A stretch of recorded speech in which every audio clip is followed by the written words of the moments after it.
Kipo kisa cha kijana maskini aliyekuwa akipita huku na kule akitafuta riziki yake ya halali.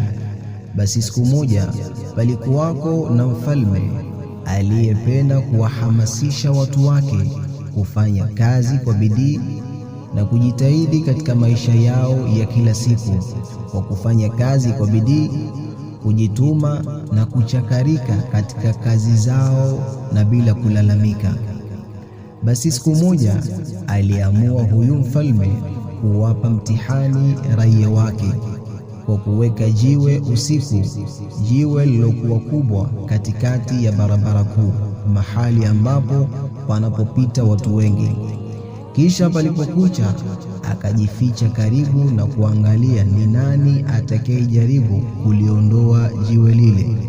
Lakini watu wengi walilipita jiwe lile, wakiwemo matajiri, wafanyabiashara na watu wa kawaida, na wote hao walilalamika kuhusu jiwe hilo na kulaani serikali na uongozi mbaya kwa kutokutengeneza barabara iliyokuwa nzuri.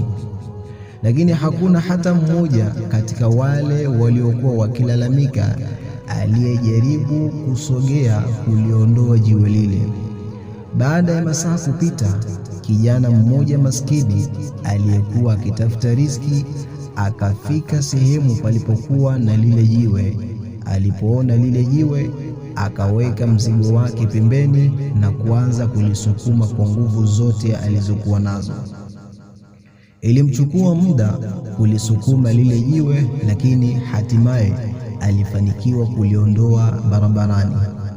Aliporudi nyuma kuchukua mzigo wake, alikuta mfuko mdogo wa dhahabu mahali ambapo jiwe lile lilikuwa limekaa, pamoja na ujumbe wa mfalme, ujumbe ambao ukiwa umeandikwa, hii ni zawadi kutoka kwa mfalme kwa yeyote atakayekuwa tayari kuliondoa jiwe hili barabarani.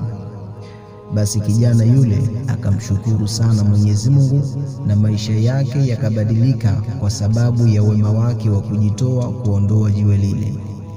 Mafundisho katika kisa hiki ni kuwa kila changamoto katika maisha yetu ni nafasi ya kufanikisha mambo yaliyokuwa makubwa mbeleni, na wanaofaulu ni wale wanaojitahidi badala ya kulalamika, na kisha wakatafuta suluhisho la kujikwamua pale walipo kwenda sehemu iliyokuwa nzuri. Wabillahi tawfiq.